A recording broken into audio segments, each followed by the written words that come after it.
الحمد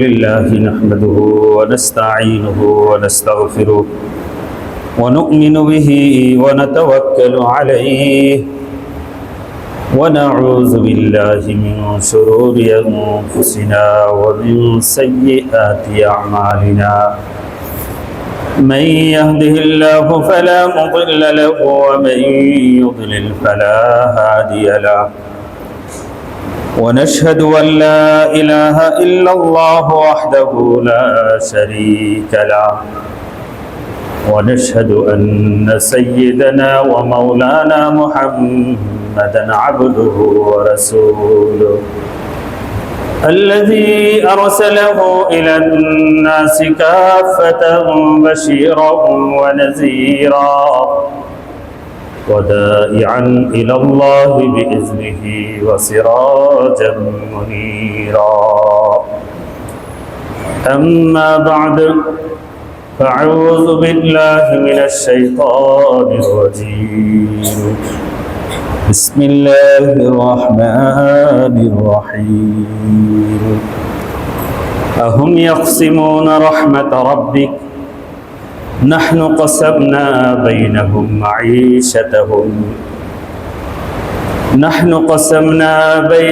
معيشتهم في الحياة الدنيا ورفعنا بعضهم فوق بعض درجات ليتخذ بعضهم بعضا سخريا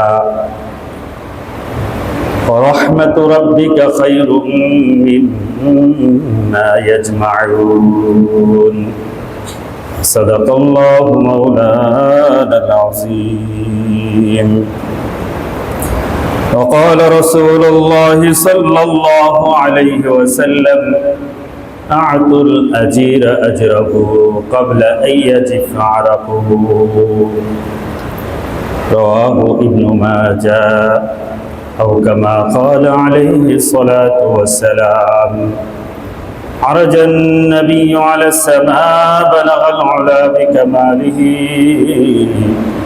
أرسله الله سراجا منيرا كشف الدجى بجماله وصفه لعلى خلق عظيم حسنت جميع خصاله صلى عليه إلهنا صلوا عليه وآله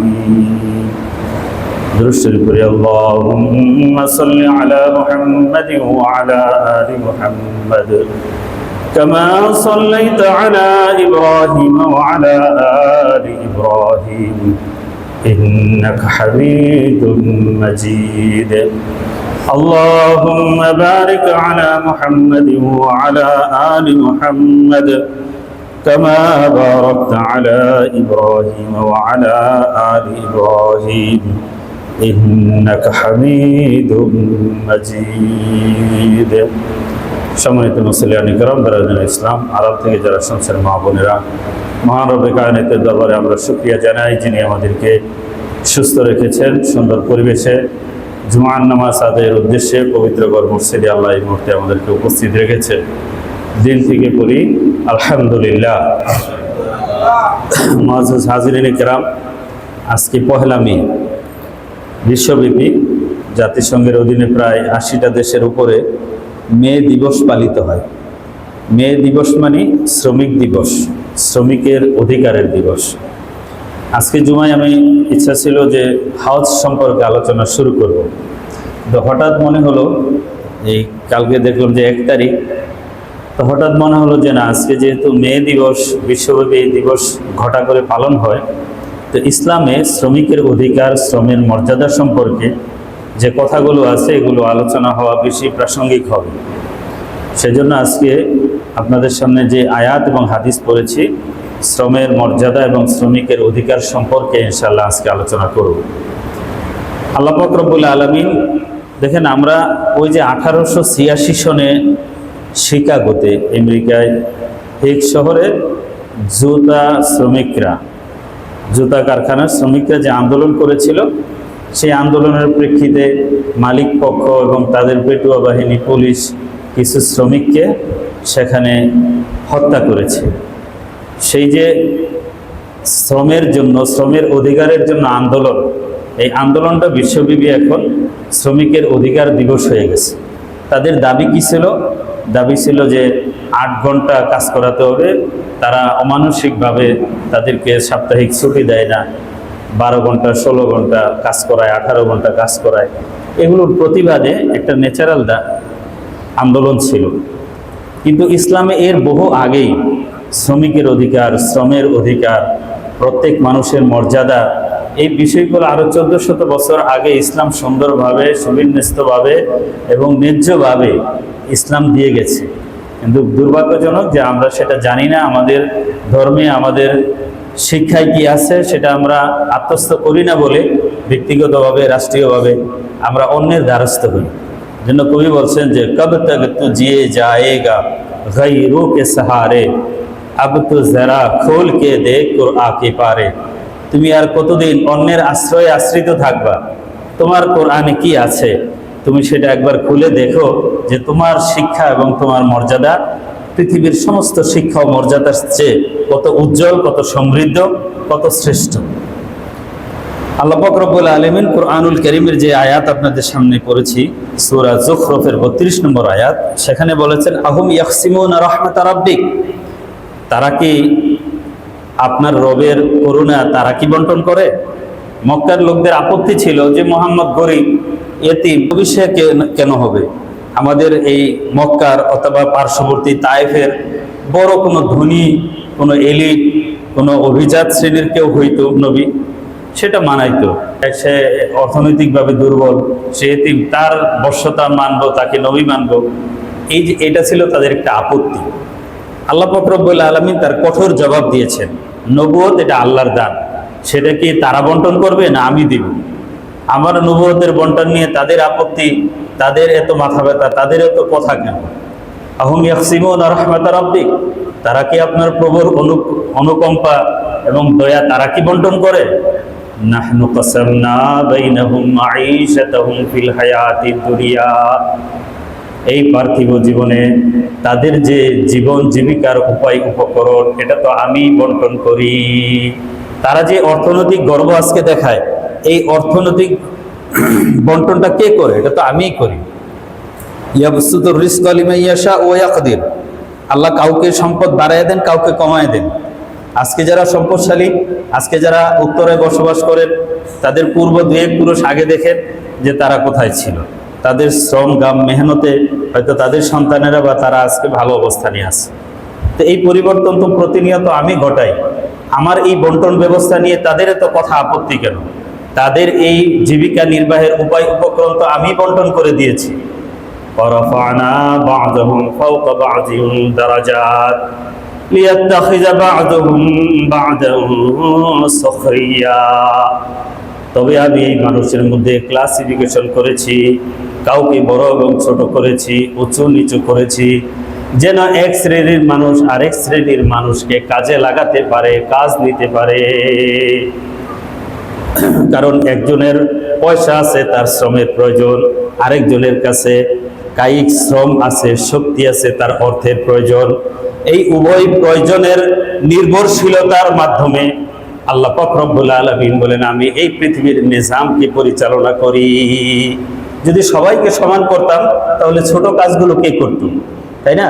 একজন ধনী, আমরা হয়তো রাস্তায় যে ময়লা সাফ করে মনে করতে পারি কত ছোট কাজ করতেছে, কিন্তু এই কাজটাই যদি বন্ধ হয়ে যায়, সে যদি না করে, তাহলে আমার আপনার আভিজাত্য এলিটগিরি থাকবে না, আমরা অচল হয়ে যাব, আমাদের এই সমাজ ব্যবস্থা থমকে যাবে, থেমে যাবে। প্রত্যেক শ্রেণীর মানুষের কাছে আরেকটা মানুষ প্রয়োজন আছে, তাকে আল্লাহ পাক রব্বুল আলামিন শ্রেণীগতভাবে, অর্থনৈতিকভাবে একটু দুর্বল করেছেন, আরেকজনের সবল করেছেন। তার অর্থের প্রয়োজন, আরেকজনের কাজের প্রয়োজন। এভাবে জোড়া লাগিয়ে এই পৃথিবীর নিজাম ও ব্যবস্থাকে আল্লাহ পাক রব্বুল আলামিন চালু রেখেছেন, সচল রেখেছেন। ব্যবস্থাপনা তো আমি করি, এটা নিয়ে আরেকজনের আপত্তি এবং কথা থাকবে কেন? রাহমাতু রাব্বিকা খায়রুম মিম্মা ইয়াজমাউন, আল্লাহ পাক রব্বুল আলামিনের দয়া সেটা তোমরা যা জমা করো, সঞ্চয় করো, তার চেয়ে উত্তম। সংক্ষেপে বলতে হবে বিষয় আমাদের যেটা দেখেন এই আয়াত থেকে আমরা পেলাম যে জীবিকা নির্বাহের যে ব্যবস্থাপনা এটা কুদরতিভাবে আল্লাহ করেছেন, কোনো সরকার করে দেয় নাই যে সমাজে কয়টা কোন দোকান হবে, মুদির দোকান কয়টা হবে, মোবাইলের দোকান কয়টা হবে, ফার্নিচার কয়টা হবে, ঔষধের দোকান কয়টা হবে, কে কোন পেশায় যাবে না যাবে, এটা কোনো সরকার, কোনো রাষ্ট্র, কোনো সমাজ, কোনো মিউনিসিপ্যালিটি কর্পোরেশন থেকে কেউ করে দেয় না। বরং আল্লাহ পাক রব্বুল আলামিন কুদরতিভাবে কারো মধ্যে কোনো যোগ্যতা দিয়েছেন, কাউকে কোনো প্রয়োজন দিয়েছেন, আরেকজনের মধ্যে সেই প্রয়োজন পূরণের চাহিদা দিয়েছেন। এভাবে আল্লাহ পাক রব্বুল আলামিন তার কুদরতি নিজামে এই জগৎটাকে পরিচালনা করছেন। তো আমরা এই ব্যাপারে, শ্রমের ব্যাপারে হুজুর আকরাম সাল্লাল্লাহু আলাইহি ওয়াসাল্লাম কোরআনে এবং হাদিসে অনেক আয়াত হাদিস আছে। অল্প সময় তো সব বলা যাবে না, দু চারটা বলি। যে জুমার নামাজের আমরা পড়ি যে আয়াতটা বেশি সময়, সূরাতুল জুমা, আল্লাহ পাক বলেছেন ফাইজা কুজিয়াতিস সালাতু ফান্তাশিরু ফিল আরদি ওয়াবতাগু মিন ফাদলিল্লাহ। যখন তোমাদের নামাজ শেষ হয় তোমরা জমিনে ছড়িয়ে পড়ো, আল্লাহর অনুগ্রহ, রিজিক তোমরা তালাশ করো। রিজিক অন্বেষণ করা, এই রিজিক তালাশ করা, এটাও একটা ইবাদত। রাসূল সাল্লাল্লাহু আলাইহি ওয়াসাল্লাম বলছেন তলাবু কাসবিল হালালি ফরিদাতুম বা'দাল ফরিয়দা। আল্লাহর ফরজ ইবাদত করার পরে হালাল রিজিক উপার্জন করা, এটাও একটা ইবাদত। হালাল রিজিক অন্বেষণ করাও একটা ইবাদতের কাজ। কারণ হালাল রিজিক উপার্জন করে স্ত্রী সন্তানদেরকে যে খাওয়াবে, এই খাওয়ানোর প্রত্যেকটা খরচ আল্লাহর রাস্তায় দান করার সমান, সদকা করার সমান সওয়াব দান হবে। এই জন্য এই মেহনত করা, এটাও একটা সওয়াবের কাজ, এটাও একটা নির্দেশ কাজ। সমস্ত আম্বিয়া কিরাম এই মেহনত করে শ্রম নির্ভর জীবনযাপন করছে। কোরআন শরীফে আল্লাহ বলছেন লাকাদ খালাকনাল ইনসানা ফি কাবাদ, আমি মানুষকে সৃষ্টি করেছি শ্রম নির্ভর করে। শ্রম ছাড়া কোনো কিছুই অর্জন হয় না। আপনি চুপচাপ বসে আছেন, কোনো লাভ নেই, কিন্তু জিহ্বাটা নাড়ান, একটু ঠোঁটটা নাড়ান, জিকির করেন, সওয়াব হইতেছে। একটু সময় দেন, একটু হাত নাড়ান, একটু পরিশ্রম করেন, উপার্জন আসতেছে। মানুষকে আল্লাহ পাক রব্বুল আলামিন সৃষ্টি করেছেন শ্রম নির্ভর করে। তার ভাগ্যের লিখিত অংশ সে শ্রম দিয়ে সেটা অর্জন করে নিতে হবে। ঘরে বসে থাকলে তার তাকদীর ঘরে আসবে না, শ্রম দিয়ে সেটাকে হাসিল করে অন্বেষণ করে নিতে হবে। লাকাদ খালাকনাল ইনসানা ফি কাবাদ, আমি মানুষকে সৃষ্টি করেছি শ্রম নির্ভর করে। এই জন্য মিকদাম রাদিয়াল্লাহু তাআলা আনহু হুজুর সাল্লাল্লাহু আলাইহি ওয়াসাল্লাম থেকে একটা হাদিস বর্ণনা করে বলতেছেন যে মা আকালা আহাদুন তুআমান কাত্তু খায়রুম মিন আইয়াকুলা মিন আমালি ইয়াদিহি।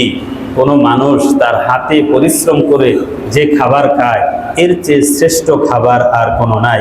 ওয়া ইন্না নবিয়াল্লাহি দাউদ আলাইহিস সালাম কানা ইয়াকুলু মিন আমালি ইয়াদিহি। আল্লাহর নবী দাউদ আলাইহিস সালাম তিনি নিজ হাতে কর্ম করে খেতেন। দাউদ আলাইহিস সালামকে বনি ইসরাইলরা বলে ডেভিড নামে, ওই যে তার আয়রন ডোম ইন্টারসেপ্টর যে ফিট করছে ইসরায়েলে, একটা আছে ডেভিড সিলিং। এই ডেভিড সিলিং দাউদ আলাইহিস সালামের নামে। তো দাউদ আলাইহিস সালাম বনি ইসরায়েলের প্রথম বাদশা। তারা দাউদ আলাইহিস সালামকে নিয়ে খুব গর্ব করে যে দাউদ আলাইহিস সালাম বনি ইসরায়েলের প্রথম রাষ্ট্র প্রতিষ্ঠা করেন। মিশর থেকে আসার পরে এখানে দাউদ আলাইহিস সালামের নেতৃত্বে বনি ইসরায়েলরা বিশ্বব্যাপী রাজত্ব প্রতিষ্ঠা করেছেন। সেই দাউদ আলাইহিস সালাম এই রাজত্ব চালাইছেন, কিন্তু নিজের পেট চালাইতেন, নিজে পরিশ্রম করে লৌহ বর্ম বানাইতেন। ওনার একটা মজিজা ছিল যে লোহা ধরলে এটা মম হয়ে যেত। লোহা দিয়ে লৌহ বর্ম করে এইভাবে এটি বানাইতেন, বিক্রি করতেন, এভাবে নিজ কর্ম দ্বারা জীবিকা নির্বাহ করতেন। এই কথাই হুজুর সাল্লাল্লাহু আলাইহি ওয়াসাল্লাম বলছেন ওয়া ইন্না নবিয়াল্লাহি দাউদ কানা ইয়াকুলু মিন আমালি ইয়াদিহি। আল্লাহর নবী দাউদ আলাইহিস সালাম নিজ কর্ম করে খেতেন। শুধু তাই নয়, আবু হুরায়রা রাদিয়াল্লাহু তাআলা আনহু থেকে আরেকটি হাদিস আছে, বুখারী, তাহাবী শরীফ, ইবনে মাজায় আছে, যে হুজুর সাল্লাল্লাহু আলাইহি ওয়াসাল্লাম বলেন যে প্রত্যেক নবী পরিশ্রম করেছেন এবং বকরি চড়াইতেন। যত নবী আল্লাহ পাক রব্বুল আলামিন পাঠাইছেন, মা বাআসাল্লাহু নাবিয়ান ইল্লা রাইয়া গানাম, প্রত্যেক নবী বকরি চড়াইছেন। সাহাবায়ে কেরাম বলছেন ক্বালু ওয়া আনতা ইয়া রাসূলুল্লাহ, হে আল্লাহর রাসূল আপনিও কি বকরি চড়াইতেন? হুজুর সাল্লাল্লাহু আলাইহি ওয়াসাল্লাম বলছেন ফাকালা নাআম কুনতু আরআ বিকারারিত, আমি সামান্য, কিরাতের বলছেন কারারিত, কিরাত মানে সামান্য পয়সা, যে আমি সামান্য পয়সার বিনিময়ে কুরাইশদের বকরি চড়িয়েছি। বকরি চড়ানোর কাজ আমিও করেছি। শুধু আমিই নয়, মা বা'সাল্লাহু নাবিয়্যান ইল্লা রা'iয়া গানাম, যত নবী আল্লাহ পাঠিয়েছেন প্রত্যেক নবী বকরি চড়াইছে। কায়িক পরিশ্রম, শ্রম দিয়ে সমস্ত নবীরা জীবন নির্বাহ করছেন। মুসা আলাইহিস সালামের কথা জানেন, সোহাইব আলাইহিস সালামের ওখানে 8 থেকে 10 বছর সোহাইব আলাইহিস সালামের বাড়িতে তিনি এই চাকর হিসাবে বাড়ির কাজ করে জীবন নির্বাহ করেছেন এবং স্ত্রীর মোহর আদায় করেছেন। এভাবে শ্রমের ইতিহাস, শ্রমের হাদিস, শ্রম সম্পর্কে আয়াত অনেক বেশি সমৃদ্ধ। সমস্ত নবীরা করেছেন। পৃথিবীর শ্রেষ্ঠ মানুষ তারা শ্রম দিয়ে কাজ করেছেন, কাজ করে জীবন নির্বাহ করেছেন। সুতরাং কাজ ছোট না, আমরা কাজ না করা বরং ছোট। অন্যের নির্ভরশীল হয়ে থাকা এটা অপমান, এটা ছোট, এটা হেয়। কিন্তু কাজ করে জীবন নির্বাহ করা এটা সম্মান। সেই কাজ সেটা যেটাই হোক, যে ধরনের কাজই হোক। নবী করিম সাল্লাল্লাহু আলাইহি ওয়াসাল্লাম আল্লাহর কাছে দোয়া করতেন, আল্লাহুম্মা ইন্নী আউযু বিকা মিনাল ফাকর, হে আল্লাহ আমি দরিদ্রতা থেকে আপনার পানা চাই, একেবারে অতি গরিব যেন না হয়ে যায়। যেভাবে কুফর থেকে পানা চাইতেন, দরিদ্রতা থেকেও পানা চাইতেন, কারণ অতি দরিদ্র মানুষকে কুফরের দিকে নিয়ে যায়। হুজুর সাল্লাল্লাহু দোয়া করতেন, আউযু বিকা মিনাল কিল্লাতি ওয়াজ জিল্লা, হে আল্লাহ অল্প সম্পদ এবং অপমান অপদস্থ এগুলো হওয়া থেকে আমি আপনার পানা চাই। ও আউযু বিকা মিন আসলিমা আও উজলামা, আমি যেন কাউকে জুলুম না করি, আমার উপর যেন কেউ জুলুম না করে। আল্লাহ আমি এই অবস্থা থেকে আপনার কাছে পানা চাই। ভিক্ষাকে অনুৎসাহিত করেছেন। ইসলাম বলেছেন যে ভিক্ষা করে মানুষের কাছে হাত পাতে, কাল কিয়ামতের ময়দানে সে এমন ভাবে উঠবে যে তার চেহারার মধ্যে কোনো গোশত থাকবে না, তার চেহারার মধ্যে কোনো গোশত থাকবে না, তার শরীরটা শুধু কঙ্কালসার থাকবে। নিজেকে অপমান করা, আল্লাহ অন্যের কাছে হাত পাতা। এক যুবক হুজুর সাল্লাল্লাহু আলাইহি ওয়াসাল্লামের কাছে এসে হাত পাতছে যে আমার কিছু দেন। হুজুর সাল্লাল্লাহু আলাইহি ওয়াসাল্লাম বলছেন, তুমি যুবক কেন হাত পাতো? তোমার কি কিছু নাই? তোমার ঘরে কি আছে? বলছে আমার একটা চাদর, একটা কম্বল আছে। আচ্ছা এটাই নিয়ে আসো। বুঝলাম এটা বিক্রি করছেন, এই কে নিবা, কত দাম উঠবে? একজনকে 1 দিরহাম, তারও কে বেশি দিবে। এভাবে নিলাম উঠাইয়া 2 দিরহাম দাম উঠছে। বুঝলাম 2 দিরহাম বিক্রি করছেন। বিক্রি বলছেন যে এই 1 দিরহামে আজকের জন্য খাবার কিনো, আর 1 দিরহামে একটা কুঠার কিনে আসো। হুজুর সাল্লাল্লাহু আলাইহি ওয়াসাল্লাম নিজ হাতে হাতল লাগাই দিছে, লাগাই দিয়ে বলছেন যে এখন তুমি এই জঙ্গলে যাও, কাঠ কাটো, মানুষের লাকড়ির প্রয়োজন আছে, মানুষের কাছে বিক্রি করো, বিক্রি করে তুমি জীবিকা উপার্জন করো। দেখা গেছে অল্প এই সে লাকড়ি বিক্রি করে সে প্রথম দিনই 8-10 দিরহাম তার হয়ে গেছে। এভাবে তার আস্তে আস্তে সম্পদ বেড়ে গেছে। আব্দুর রহমান ইবনে আউফ রাদিয়াল্লাহু তাআলা আনহু মক্কা থেকে যখন হিজরত করে মদিনায় আসছেন, হুজুর সাল্লাল্লাহু আলাইহি ওয়াসাল্লাম এক একজনের সাথে এক একজনের বাড়ির বন্ধুত্ব করে দিয়েছেন। তখন আব্দুর রহমান ইবনে আউফ রাদিয়াল্লাহু তাআলা আনহু আনসারীর বাড়ির দিকে বললেন যে আপনার উপরে খাবো, দুল্লানি ইলা সুকিল মদিনা, মদিনার বাজার আমারে দেখাই দেন, আমি ব্যবসা করব, আমি আরেকজনের উপর কেন খাবো? সেখানে কিছু ঘি পনির কিনলেন, আবার বিক্রি করলেন, কিনলেন, বিক্রি করলেন। এভাবে করতে করতে দেখা গেছে অল্প দিনে তিনি মদিনার শ্রেষ্ঠ ধনী হয়ে গেছেন। বলে সুবহানাল্লাহ। এভাবে শ্রমের প্রতি উৎসাহ ইসলামে বিভিন্নভাবে দেওয়া হয়েছে। তো শ্রমিকের কি অধিকার, কি মর্যাদা ইসলাম যে পরিমাণ দিয়েছে, যেভাবে দিয়েছে, এর চেয়ে বেশি মর্যাদা এবং সম্মান কোনো ধর্ম, কোনো জাতি কোথাও দেয় নাই। ইসলাম শ্রমিকের কিছু মর্যাদা সম্পর্কে, অধিকার সম্পর্কে আলোচনা করি। 1 নম্বর অধিকার হইল সুরআতু আদাইল আজরি ওয়া তাহদিদুহু। শ্রমিকের একটা প্রধান অধিকার হলো যে শ্রমিকের পারিশ্রমিক, তার মায়না যেন দ্রুত দিয়ে দেওয়া হয়। বাতিউল গানি জুলমুন, সামর্থ্য আছে তারপরও দেয় না, ঘুরায়। এই ঘুরানোটা ইসলাম বলছেন জুলুম। বরং শ্রমিকের ঘাম শুকানোর আগে তার পারিশ্রমিক দিয়ে দাও। আতুল আজির আজরাহু ক্বাবলা আইয়া জিফা আরাকুহু, তার ঘাম শুকানোর আগে শ্রমিকের পারিশ্রমিক দিয়ে দাও। ঘাম শুকানো বলতে ডেলি দিতে হবে এটা বাধ্যবাধকতা না, বরং সাপ্তাহিক হোক আর মাসিক হোক, যখন ওয়াদা থাকবে, কমিটমেন্ট থাকবে, শ্রমিকের পারিশ্রমিকটা যেন দিয়ে দেওয়া হয়। ইচ্ছা করে টালবাহানা করে ঘুরানো, এই কালক্ষেপণ করা, আজকে না কালকে এভাবে দিবে, সে তো শ্রম দিয়েছে, এই শ্রমের পয়সা দিয়ে তার ফ্যামিলির জন্য চাল ডাল কিনে নিয়ে যাবে। আপনি যদি ঘুরান তাহলে তার ফ্যামিলি কিভাবে চলবে? এই যে তার শ্রমের কষ্ট, এই কষ্টটা আল্লাহর কাছে সে যদি অভিযোগ করে, এই অভিযোগ থেকে সে মুক্তি পেতে পারবে না। এই জন্য হুজুর সাল্লাল্লাহু আলাইহি ওয়াসাল্লাম বলছেন প্রত্যেক ব্যক্তি যেন শ্রমিকের মজুরিটা দ্রুত দিয়ে দেয়। তাহলে শ্রমিকের প্রথম অধিকার কি? প্রথম অধিকার হলো যে দ্রুত তার পারিশ্রমিক দিয়ে দেওয়া এবং তাহদিদুহু, পারিশ্রমিক নির্ধারণ করা। রাসূলুল্লাহ সাল্লাল্লাহু আলাইহি ওয়াসাল্লাম বলেছেন যে শ্রমিকের পারিশ্রমিক তাকে কাজে নিয়োগ করার আগে তার পারিশ্রমিক নির্ধারণ করে নাও। দ্বিতীয় অধিকার কি? হুকুকুল উম্মালি ওয়া মাযায়াহুম ওয়িফকাল আকদি। যেভাবে চুক্তি হয়েছে, যেভাবে নিয়োগপত্রে কমিটমেন্ট হয়েছে, তাকে যেন সেই অনুযায়ী সকল সুযোগ সুবিধা, সকল প্রাপ্য অধিকার তাকে যেন দেওয়া হয়। সাপ্তাহিক ছুটি, বিভিন্ন অসুস্থতার ছুটি, প্রয়োজনীয় ছুটি, সবকিছু যেটা চুক্তি অনুযায়ী শ্রমিক পাবার, এই পাবার ক্ষেত্রে যেন কোনো মালিক টালবাহা না করে। হুজুর আকরাম সাল্লাল্লাহু আলাইহি ওয়াসাল্লাম বলেন, আবু সাঈদ খুদরি রাদিয়াল্লাহু তাআলা থেকে বর্ণিত হাদিস, মানিস্তাজারা আজিরান ফালইউলিমহু আজরাহু। যে ব্যক্তি কাউকে শ্রমিক নিয়োগ করে, সে যেন তার পাওনা কি হবে, বেতন কত হবে, বোনাস কত হবে, ছুটি কি হবে, অ্যালাউন্স কি হবে, সার্বিক বিষয়টা যেন তাকে অবগত করে এবং সে অনুযায়ী যেন যথাযথভাবে সে আদায় করে। হুজুর আকরাম সাল্লাল্লাহু আলাইহি ওয়াসাল্লাম বলেন যে কালকে আল্লাহ পাক বলেছেন হাদিসে কুদসি, নবীর ভাষায় আল্লাহর কথাটা যখন বলে সেটা হলো হাদিসে কুদসি। সেই হাদিসে কুদসিতে নবী পাক সাল্লাল্লাহু আলাইহি ওয়াসাল্লাম বলেন যে সালাসাতুন, তিন ব্যক্তির ব্যাপারে, আনা খাসমুহুম ইয়াউমাল কিয়ামা, কিয়ামতের ময়দানে তিন ব্যক্তির বিরুদ্ধে আমি আল্লাহ নিজে বাদী হয়ে মামলা করব। বিচার করবেন আল্লাহ, কিন্তু ওই মামলায় যে কোনো সরকারে বিচার করে, কিন্তু গভর্নমেন্টবাদী মামলা হয়, সরকারি মামলার বাদী হয়। কিছু কিছু নাগরিক অধিকার এমন আছে যেই অধিকার ক্ষুণ্ণ হলে এটা রাষ্ট্রের দায় থাকে, তখন রাষ্ট্রে সেখানে বাদী হয়ে কি করে? মামলা করে। তেমনি ভাবে আল্লাহ পাক বলেন যে সালাসাতুন আনা খাসমুহুম ইয়াউমাল কিয়ামা, তিন ব্যক্তি যারা মজলুম হয়েছে তাদের পক্ষ হয়ে আমি আল্লাহ কাল কিয়ামতের ময়দানে লড়ব। এক ব্যক্তি, ওই ব্যক্তির মধ্যে এক ব্যক্তি রজুলুন আতাবি সুম্মা গাদারা, রজুলুন আতাবি সুম্মা গাদারা, আমার নামে কসম করে একজনকে ওয়াদা দিছে, আমার নামের কসমের কারণে সে বিশ্বাস করছে, পরে সে গাদ্দারি করে, আমার নাম ব্যবহার করেছে, আমার নামে কসম করে সে গাদ্দারি করছে, আমি এটার বাদী হয়ে আমি এর বিচার করব, তার ওই মজলুমের পক্ষে আমি দাঁড়াবো।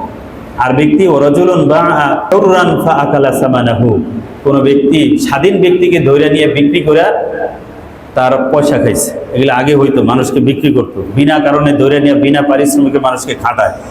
এদের বিরুদ্ধে আমি কাল কিয়ামতের ময়দানে বিচারে দাঁড়াবো।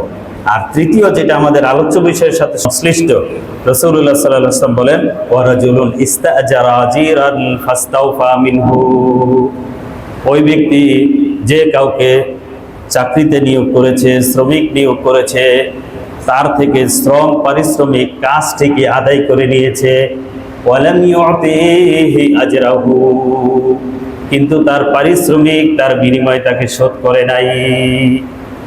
কাজ দিছে, বেতন দেয় নাই, লেবারে খাটাইছে, তার পারিশ্রমিক দেয় নাই, ড্রাইভার দারোয়ানকে খাটিয়েছে, তার মায়নাটা দেয় নাই, এর বিরুদ্ধে কাল কিয়ামতের ময়দানে আমি আল্লাহ নিজেই বাদী হয়ে তার বিরুদ্ধে লড়বো, ওই মুসলিমের হক অবশ্যই আদায় করে দেব। কত বড় কঠিন এবং ভয়াবহ ব্যাপার! বলেন, এ ধরনের কথা, এ ধরনের বাণী, এত শক্ত কথা, শ্রমিকের অধিকার নিয়ে এর চেয়ে বেশি উপরের দামি কথা আর কোন ধর্মে জাতিতে আছে? কেউ দেখাতে পারবে? সুতরাং শ্রমিকের অধিকার নিয়ে, মজুরির অধিকার নিয়ে আমাদেরকে মে দিবস পালন করার প্রয়োজন নাই। ইসলাম কোনো দিবস কেন্দ্রিক কোনো আমল বা কার্যক্রমে বিশ্বাসী না। আমাদের কাজ দৈনন্দিন। শ্রমিক দিবসে প্রথম শুধু মে দিবস ছুটি হলো, ওই যে এখন আসার সময় দেখলাম ট্রাকের উপর শ্রমিকদেরকে ক্যাব পরাইয়া লাইন ধরে রাখছে, বিরিয়ানি খাওয়াইতেছে, একটা র্যালি দিবে, মিছিল করাবে। মিছিল করাইয়া শ্রমিক সংগঠনগুলো এটাকে ক্যাপিটালাইজ করবে, এটাকে পুঁজি করে এটা দিয়ে আবার ব্যবসা করবে। ব্রিটেনে, লন্ডনে লেবার পার্টি বহুবার ক্ষমতায় আসছে, পার্টি লেবারদের পার্টি, বাট লেবারদের অধিকার কবে কোথায় আসলে প্রতিষ্ঠিত হয়েছে? শ্রমিকদের নাম দিয়ে নিজেরা নিজেদের এই আখের গুছাইছে, নিজেরা নিজেদেরকে ধনী বানাইছে, বাট শ্রমিকদের অধিকার নিয়ে কেউ সত্যিকার অর্থে কাজ করে নাই। যে অ্যাকর্ড অ্যালায়েন্স, আমাদের দেশে তারা ফ্যাক্টরিগুলোর উপর চাপ সৃষ্টি করে যে কমপ্লায়েন্স করতে হবে, এগুলো এই করতে হবে। অ্যালায়েন্স হলো আমেরিকার, আর অ্যাকর্ড বোধ ইউরোপের। যে এই যে এরা এদেশের আইসা বিভিন্ন কথা বলে, ওদের ব্র্যান্ড যারা ক্রেতাদের যে সংগঠন, তো এদের বলতে হবে কেন? এরা অবশ্য এখানে আবার ষড়যন্ত্রও থাকে। এখন শ্রমিকদের নামে, শ্রমিক সংগঠনের নামে আবার আমাদের শিল্প প্রতিষ্ঠানগুলো ধ্বংস করছে। এদেশে হাজার হাজার টেক্সটাইল মিল ছিল, শ্রমিক নেতা হইয়া সে কাজ করবে না, কাজ না করে হাজিরা নিবে, পয়সা নিবে। এভাবে নেতা হয়ে আমাদের দেশের হাজার হাজার জুট মিল, হাজার হাজার টেক্সটাইল মিল বন্ধ করে দিচ্ছে। বন্ধ করে আজকে দেশের শুধু ওই কাপড় সিলাই দর্জিগিরি করে আমাদের দেশ চলতে হয়। অথচ আমাদের এই কালীগঞ্জের যে মসলিন কটন মিল ছিল, এশিয়ার শ্রেষ্ঠ বিখ্যাত মিল ছিল, সেগুলো শ্রমিক সংগঠনের নামে তাদেরকে উস্কাইয়া দিয়া, আগুন লাগাই দিয়া, মালিকের ক্ষতি করে, কোম্পানির ক্ষতি করে আজকে দেউলিয়া হয়ে বসে আছে। এখানেও কি করে? অপচেষ্টা। কিন্তু ইসলাম শুধু শ্রমিকের অধিকার বলে নাই, মালিকেরও অধিকারের কথা বলছে। প্রত্যেকের অধিকার আছে, প্রত্যেকের রাইটস আছে, প্রত্যেকের ইসলামের চেক অ্যান্ড ব্যালেন্স আছে। ইসলামে সুযোগ থাকলে মালিকের কি অধিকার সেটাও বলবো। আজকে মে দিবস, শ্রমিকের কথাই আগে বলি। তৃতীয় অধিকার হলো হুসনুল মুআমালাতি লিল আমিল। একজন আমিলের সাথে যেন সুন্দর ব্যবহার করা হয়, একটা মানবিক ব্যবহার, মানবিক আচরণ পাওয়া, এটা শ্রমিকের অধিকার। শ্রমিক, সে শ্রমিক বলে, কৃতদাস বলে তার সাথে যাচ্ছে তাই ব্যবহার করবে, যে কোনো আচরণ করবে, তুই তুকারি করবে, তাকে মানবিক মর্যাদাটুকু দিবে না, এটা উচিত না। ড্রাইভার হোক, দারোয়ান হোক, অফিসের পিয়ন, ক্লার্ক হোক, তারা বয়স্ক হলে, দাড়ি পাকা মানুষ, তাকেও তুই তুমি যা তা ব্যবহার করে। আমাদের দেশের মালিক অফিসাররা নিজেদেরকে এত অভিজাত মনে করে, অন্য মানুষকে মানুষ হিসাবে গণ্য করতে চায় না। এটা ঠিক না। বরং তিনি যদি বয়স্ক হন, তিনি যদি নামাজি হন, আমলি হন, তাকে আপনি করে বললে, তাকে সম্মান দিয়ে কথা বললে কি আভিজাত্য ছুটে যায়? আভিজাত্য নষ্ট হয়ে যায়? আমরা আভিজাত্য কোথায় আর গর্ব অহংকার কোথায়, এটা আমরা গোলায় ফেলি। হুজুর সাল্লাল্লাহু আলাইহি ওয়াসাল্লাম বলছেন, লা ইয়াদখুলুল জান্নাহ মান কানা ফি কলবিহি মিসকালু হাববাতিন মিন খারদালিন মিন কিবর। যার অন্তরের মধ্যে জাররা পরিমাণ, সরষা পরিমাণ অহংকার আছে, সে কোনোদিন জান্নাতে যাবে না, জান্নাতের ঘ্রাণও পাবে না। আমি মালিক, আমি বাড়িওয়ালা, আমি ড্রাইভারের সাথে সুন্দর করে কেন কথা বলবো? তুই তুমি ধমক দিয়ে একটা ভাবসাব নিয়ে কথা বলতে হবে। এটাকে আমরা ব্যক্তিত্ব, আভিজাত্য মনে করি না। ব্যক্তিত্ব এখানে না। ব্যক্তিত্ব হলো যে আমি কোথায় কার সাথে মিশবো না, এখানে আমরা ব্যক্তিত্বের সেপারেশন করব। একজন বেনামাজি, একজন মদখোর, একজন সুদখোর, হারামখোর, আল্লাহর শত্রু, তার সাথে আমার যায় না। আমি তার সাথে আমার স্ট্যাটাসে মিলে না। আমি একজন আল্লাহর বান্দা, আমি মুত্তাকি মানুষ, আমি কেন এই ফাসেক ফুজ্জারের সাথে মিশবো? এখানে ব্যক্তিত্বের পরিচয় এবং ব্যক্তিত্বের প্রয়োগ হতে পারে, কিন্তু একজন নামাজি, একজন মুত্তাকি, নিজের অধীনস্থ বলে তার সাথে যা তা ব্যবহার করা, এটা ব্যক্তিত্বের বহিঃপ্রকাশ না। কারণ এখনো সৌদি আরবে দেখবেন, ইসলামিক কান্ট্রিগুলো দেখবেন যে মালিক শ্রমিক একসাথে মাটিতে বসে খায়। তারা এখানে কোনো গর্ব করে না, নিজের শ্রমিক বলে তাকে তুচ্ছ জ্ঞান করে তা না। আনাস রাদিয়াল্লাহু তাআলা আনহু বলেন যে খাদামতুন নবী সাল্লাল্লাহু আলাইহি ওয়াসাল্লাম 10 সিনিন ফামা ক্বালা লি উফিন কত্তু। আমি নবী করিম সাল্লাল্লাহু আলাইহি ওয়াসাল্লামের 10 বছর খেদমত করেছি, কখনো তিনি আমাকে উফ করেও ধমক দেয় নাই। ওমা ক্বালা লি শাইইন সানাতুহু লিমা সানাতুহু। কিছু ভুল করে ফেলছি, বলে না এই এটা করলি কেন, এভাবে কোনোদিন ধমক দেয় নাই। ওয়ালা লি শাইইন তারাকতুহু লিমা তারাকতুহু। এটা করি না, এটা কেন করলা না, এভাবে কোনোদিন ধমকায় নেই। ওসমান একবার বলছে আমাকে, আনাস তুমি বাসা থেকে আমার জামাটা নিয়ে এসে তো, আমি মদিনার বাচ্চারা খেলাধুলা করতেছে, খেলার মধ্যে গিয়ে আমি ভুলে গেছি। তো ওসমান ফিরে এসে আসতেছে না, তো ভুলে গেছে মনে হয়। তো ওসমান ঘরের দিকে ফিরে এসে দেখে যে আমি রাস্তায় খেলা দেখতেছি। হুজুর সাল্লাল্লাহু আলাইহি ওয়াসাল্লাম পাশে দাঁড়ায় গেছে। আমি তো রাসূলুল্লাহর দেখা তো আমার মনে হয়ে গেছে, আমি তো গায়ে শেষ, না জানি ওসমান কি রাগ করে, কি জানি বলে, কত জানি ধমক দেয়। তো হুজুর সাল্লাল্লাহু আলাইহি ওয়াসাল্লাম শুধু পিঠে হাত রেখে, আনাস তুমি মনে ভুলে গেছো না, এভাবে ভুলে গেলে তো চলবে না। তো হুজুর এই যে শান্তভাবে আমাকে সেদিন যে এই যে মিষ্টি শাসন করেছেন, সেই এক মিষ্টি শাসনে সারা জীবনের জন্য আমি শুধরে গেছি বলে সুবহানাল্লাহ। ধমক দিয়ে কথা বলেন। আনাস রাদিয়াল্লাহু তাআলা আনহুকে, আনাস রাদিয়াল্লাহু তাআলা আনহুর মা ছিল উম্মে সুলাইম। ওনার মা রাসূলুল্লাহ মদিনা আসার আগেই তিনি ইসলাম গ্রহণ করছেন। মুসআব ইবনে উমর রাদিয়াল্লাহু তাআলা আনহুকে রাসূলুল্লাহ মদিনা আগেই পাঠাইছেন, তার দাওয়াতেই ইসলাম গ্রহণ করছে। বাবা রাগ করে সিরিয়া চলে গেছে যে তুমি বাপদাদার ধর্ম ছাইরা দিয়া কোন ধর্ম গ্রহণ করছো। বাবা মায়ের ছেড়ে দিয়া সিরিয়া চলে গেছে। আনাস রাদিয়াল্লাহু তাআলা আনহুর মা এই বাচ্চাদের নিয়েছিল। তো হুজুর সাল্লাল্লাহু যখন মদিনায় আসছেন সবাই অনেক কিছু হাদিয়া দিছে। তিনি বলেন যে আমার কি আছে, আমি তো কিছু দিতে পারবো না। ওনার ছেলে তখন এই আনাস 10 বছরের বয়স, রুস্তম কাছে নিয়ে বলছে যে আমার ছেলেই আপনাকে দিলাম, এই ছেলে আপনার খেদমত করবে। দেখেন এই ছেলে নবীর সোহবতে থেকে এমন আনাস হয়েছে যে সারা দুনিয়া এক নামে চিনে, আনাস ইবনে মালিক রাদিয়াল্লাহু তাআলা। যাই হোক, এভাবে ইসলাম সুন্দর ব্যবহার, সে শ্রমিক হলেও তার সাথে যাচ্ছে তাই ব্যবহার করার কোনো অধিকার মালিককে দেয় নাই, বরং ইসলামের মর্যাদার ভিত্তি হলো তাকওয়া। বেলাল রাদিয়াল্লাহু তাআলা আনহু একজন গোলাম, মক্কায় তাকে গলায় রশি লাগায় হেঁচড়াইতো। মানুষ বিলে গোলামদেরকে মানুষ মনে করতো না। বিদায় হজের সময় কাবাগরের ছাদে জোহরের নামাজের আজান দেওয়ার জন্য ইসলাম উঠাই দিয়েছেন, যে বেলাল তুমি জোহরের আজান দেওয়া ওয়াক্ত হয়ে গেছে। মক্কার কাফেরা রাগে ফুসতেছে, দেখছো করছে কি, কাবাগরের ছাদে একদম গোলামরে উঠাই দিছে। মোহাম্মদ কাজটা করলো কি? আত্তাব ইবনে উসাইদ, এরপরে হিশাম ইবনে আমর, আবু সুফিয়ান রাদিয়াল্লাহু তাআলা ওনারা এক জায়গায় বসা। আত্তাব ইবনে উসাইদ কইতাছে, দেখছোস মুহাম্মদে যে কাজটা করছে, কাজটা কি ঠিক করলো? আমার বাপে যে এই দৃশ্য দেখার আগে মারা গেছে, খুব ভালো হয়েছে যে আমার বাপে এই দৃশ্য দেখে নেই, যে কাবাগরের মধ্যে একজন গোলাম উঠাই দিছে। হিশাম ইবনে আমর বলতেছে, খারাপ কি, মুহাম্মদের মধ্যে ভালো কিছু থাকলে আমরা গ্রহণ করবো, সমস্যা কি?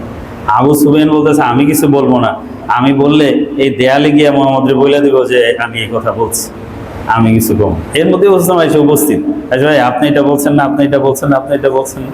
তো হয়রানারি কিভাবে জানলো? সে তো তাহলে সত্যই নবী।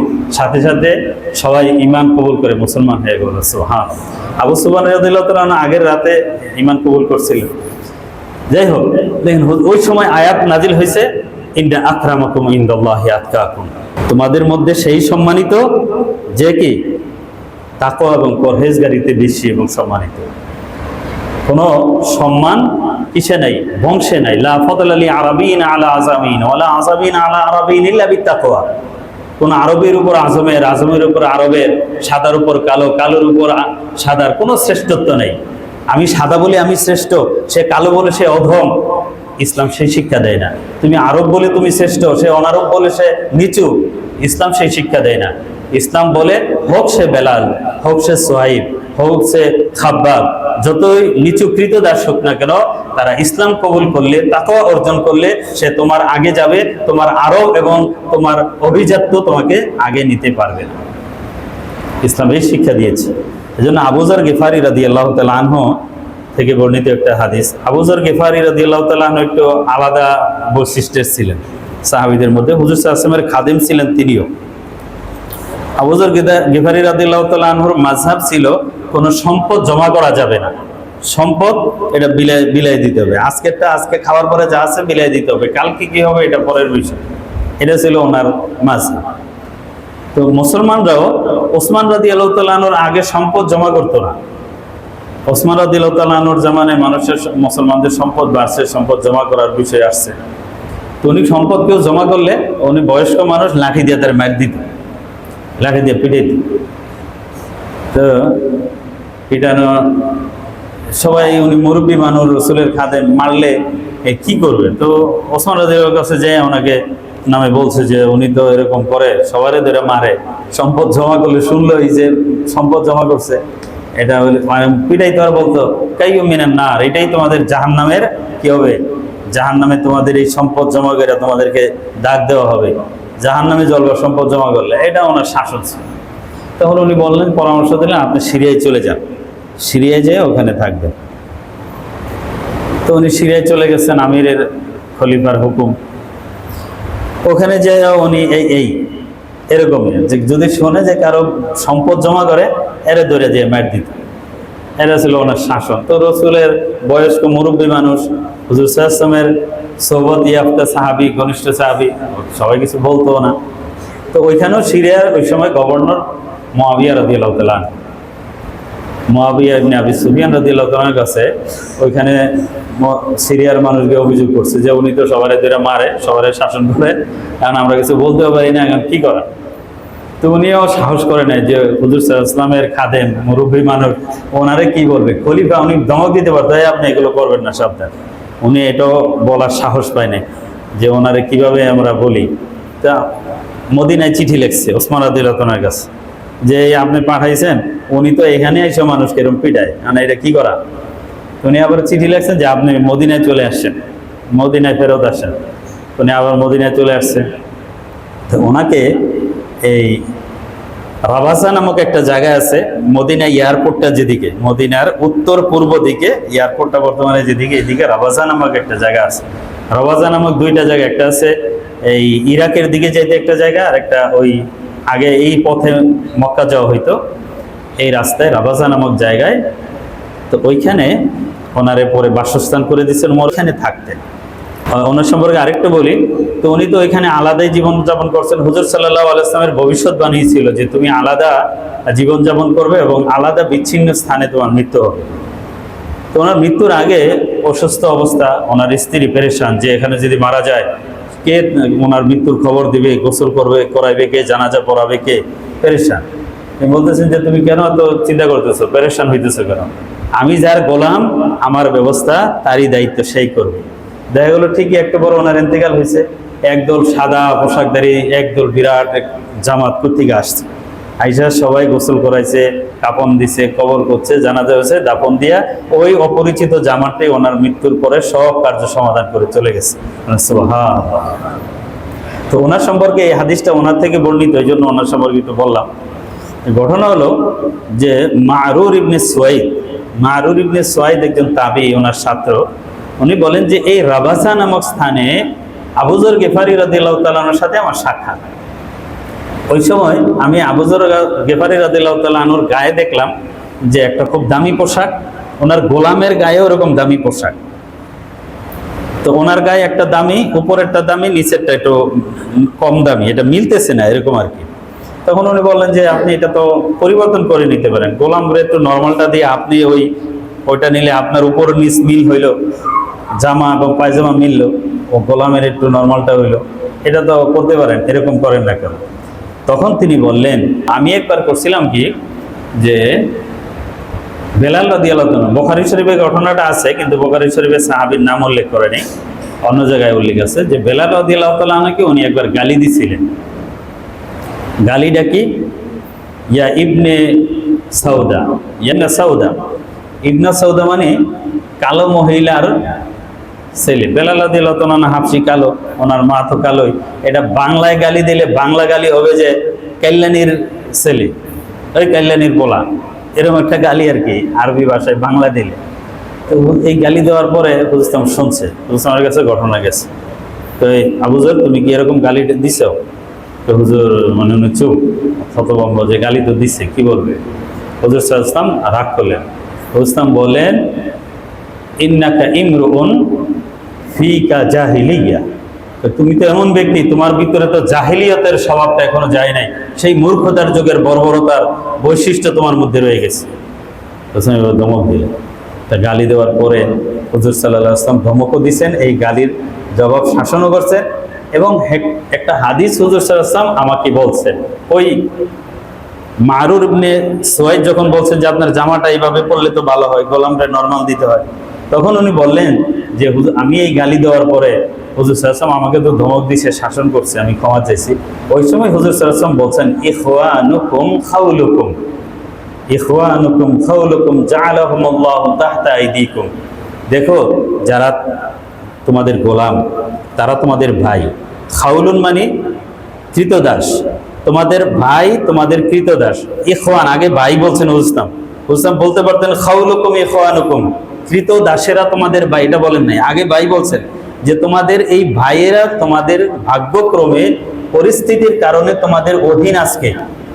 কিন্তু জেনে রাখো ফামান কানা আখুহু তাহতা ইয়াদিহি ফালইউতইমহু মিম্মা ইয়াকুল ওয়ালিয়ুলবিসু মিম্মা ইয়ালবাসুন, ওয়ালিয়ুতইমহু মিম্মা ইয়াকুল ওয়ালিয়ুলবিসু মিম্মা ইয়ালবাস। তোমাদের অধীনে তোমাদের যেই সমস্ত লোকেরা থাকবে, তোমাদের দায়িত্ব হলো তোমরা যা খাবে তাদেরকে তাই খাওয়াবে, তোমরা যা পড়বে তাদেরকে তা থেকে পড়াবে। সেম পড়ানো জরুরি না, এখানে ব্যাখ্যা মাসালা আছে, ব্যাখ্যা করার সময় নেই।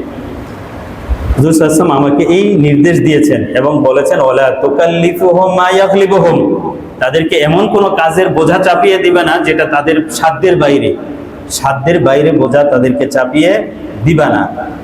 যদি দেও ইন কাল্লাফতুমুহুম ফাআইদুহুম, তাহলে তোমরাও সাথে করবা। তার এক কাজে তুমি কাজ করতে থাকো তা না, যখন কঠিন কাজ দিবে তুমি নিজেও করবে। নিজে করলে কি হবে, তার কষ্টটা লাঘব হবে যে মালিকও সাথে করতেছে, তখন তার এই বোঝা কষ্ট থাকবে না। ওই যে হুজুর সাল্লাল্লাহু আলাইহি ওয়াসাল্লাম আমাকে এই নির্দেশ দিয়েছেন, ওই নির্দেশের পর থেকে আমার গোলামকে আমি যা পড়াই তাকেও তা পড়াই। মানে দুইটা পার্টি যদি আমি ভালো করি তাহলে তো এটা বৈষম্য হয়ে গেল, আমি এই জন্য তাকে ওইটা পড়াই। ইসলাম এমন ইনসাফের ধর্ম। ওমর রাদিয়াল্লাহু তাআলা আনহু আপনারা জানেন, জেরুজালেমের সফরে গোলামরে এক মঞ্জিল উপরে রাখছে, নিজে রশি টানছে, আরেক মঞ্জিল নিজে রশি টানছে, গোলামরে উপরে রাখছে, আরেক মঞ্জিল গোলাম নিচে, তিনি উপরে, এইভাবে গেছে। শেষ মঞ্জিল যখন আসছে, কারণ উনি জেরুজালেম এই জন্য গেছিলেন, জেরুজালেমের ওই সমস্ত রোমান আম্পায়ারের বিরুদ্ধে মুসলমানদের যখন যুদ্ধ হয়, ওরা শর্ত দিছে যে আপনাদের যে প্রধান আমির সে যদি মদিনা থেকে আসে তাইলে আমরা আত্মসমর্পণ করব, নয়তো আত্মসমর্পণ করব না, আপনাদের কাছে করব না। ওই সময় সেনাপতি ছিলেন আবু উবাইদা ইবনে জাররাহ রাদিয়াল্লাহু তাআলা আনহু। যখন শেষ মঞ্জিলে গেছে, দেখে যে গোলাম উপরে বসা, ওমর রাদিয়াল্লাহু তাআলা রশি টেনে টেনে জেরুজালেমে ঢুকতেছে। তখন তো উনি দৌড়ে আসছেন, ভাই এটা কি করতেছেন আমিরুল মুমিনিন, এখন যদি আপনি এই যে নিচে রশি টানেন আর উপরে করেন, এরা হাসাহাসি করবে, রোমান আম্পায়ারের লোকেরা হাসবে যে দেখ এগো এই বাদশা কিরম, সে হইল রশি টানে আর গোলাম উপরে বসে রয়েছে। এটা তারা মানে এরা বুঝবে না, হাসাহাসি করো, আপনি পরে নিচে নামান, আপনি উপরে যান। তো সব বলছে, উনি বলতেছেন যে না, আমরা যে এইভাবে ফায়সালা করছি এটি ইনসাফ, কারণ আমি উপরে পুরো টাইম বসে থাকবো এই 16 মাইল জায়গা, আর গোলাম রশি টানবে, এটা ইনসাফ না। তখন ঐতিহাসিক একটা কথা ওমর রাদিয়াল্লাহু তাআলা আনহু সেদিন বলছিলেন যে নাহনুল মুসলিমুন আ'আজ্জানাল্লাহু বিল ইসলাম, আমরা মুসলমান, ইসলাম আমাদেরকে সম্মানিত করেছে। মাহমা নাতলুবুল ইজ্জা বিগাইরি মা আ'আজ্জানাল্লাহু বি আযাল্লানাল্লাহ, আমরা যদি আল্লাহ যে ইসলাম দিয়ে আমাদেরকে সম্মানিত করেছেন, সে ইসলামের বাইরে অন্য কোনো পদ্ধতিতে, অন্য কোনো কৃষ্টি কালচারে সম্মান তালাশ করতে চাই, পরিণামে আল্লাহ আমাদেরকে বেইজ্জতি করবেন, অন্য কোনো তোর ও রীতিনীতিতে সম্মান খুঁজে পাওয়া যাবে না। ঐতিহাসিক কথা মরাদিন বলে দিচ্ছে। যাই হোক, কথা তো অনেকের জন্য সংক্ষেপে বলতে হচ্ছে। তো এভাবে ইসলাম শ্রমিকদের অধিকার অনেক দিয়েছেন। শ্রমিকদের কি বলে, আপনার অতিরিক্ত কাজের বোঝা চাপানো যাবে না। হকুল আমেলি ফিত তাআব্বুদি ফিল্লাহ, শ্রমিক যেই ধর্মের থাকে তার ধর্ম পালনের সুযোগ সুবিধা তাকে দিতে হবে। মহিলা হলে পর্দা করতে চাইলে পর্দা করার অধিকার দিতে হবে। পুরুষ হলে সে নামাজ পড়তে চাইলে দাড়ি রাখতে হলে সেটা দিতে হবে। এগুলো হুজুর আকরাম সাল্লাল্লাহু আলাইহি ওয়াসাল্লাম সবকিছু বিস্তারিত বলেছেন। সময়ের অভাবে সবকিছু বলা সম্ভব হলো না। এমনকি বার্ধক্যে সে যখন অসহায় হয়ে যাবে, ওই সময় তার কি ব্যবস্থা হবে জীবন ধারণের, সেই ব্যবস্থা মালিক পক্ষকে, রাষ্ট্রপক্ষকে সেটা গ্রহণ করতে হবে। ইসলাম সেই শিক্ষা দিয়েছে। তো এভাবে শ্রমিকদের অধিকার ইসলাম যেটা দিয়েছে, ইসলাম যেভাবে দিয়েছে, ইসলাম যতটা কঠোরভাবে দিয়েছে, পৃথিবীর অন্য কোনো ধর্ম জাতি এটা দেয় নাই, দেওয়া সম্ভব না। এবং শ্রমিকদের অধিকার এমন একটা অধিকার, হুকুকুল ইবাদ এমন একটা অধিকার, কাল কিয়ামতের ময়দানে শ্রমিক যদি মালিকের বিরুদ্ধে বা কোনো আদার্স ব্যক্তি আরেকজনের বিরুদ্ধে তার ব্যক্তিত্ব, তার চরিত্র, তার উপর জুলুমের অভিযোগ করে, এই জুলুমের জবাব না দিয়ে কোনো ব্যক্তি কাল কিয়ামতের ময়দানে পার হতে পারবে। এটা যেমন শ্রমিকের অধিকার, মালিকদেরও কিন্তু কিছু অধিকার আছে। এখন সময়ের ওভার হয়ে গেছে, অন্যদিন ইনশাআল্লাহ সুযোগ হলে বলবো যে মালিকদেরও অধিকার আছে, শ্রমিকদেরই সব অধিকার না। একটা শ্রমিক 8 ঘন্টা ডিউটি নিছে, এই 8 ঘন্টার সর্বোচ্চ আমানতদারির সাথে মালিককে দিতে হবে। এখানে ফাঁক ফোকর করলে, অন্য কাজ করলে, চুরি করলে, মোবাইল চালায়া মালিকের সময় নষ্ট করলে, সর্বোচ্চ শ্রমটা না দিলে এই শ্রমিকের পয়সাও হারাম হবে, এই শ্রমিককেও কাল কিয়ামতের ময়দানে আল্লাহর কাছে জবাবদিহি করতে হবে। ইসলাম সেই চেক অ্যান্ড ব্যালেন্স দিয়েছে। সুতরাং আজকে এই মে দিবসে ওই 1886 সনে শিকাগোতে কি হয়েছিল সেদিকে আমাদের দৌড়ানোর দরকার নাই। আমাদের ইসলাম আমাদেরকে যেই অধিকার, যে দায়িত্ব, যেই কর্তব্য দিয়েছে প্রত্যেকে নিজ নিজ স্থানে, আমরা যদি সেটা ধারণ করি, চর্চা করি, এর চেয়ে বড় ন্যায় ও ইনসাফ আর কোথাও হতে পারে না। আল্লাহ পাক আমাদের ধর্মকে বুঝার, জানার, চর্চা করার তৌফিক দান করেন। আমিন।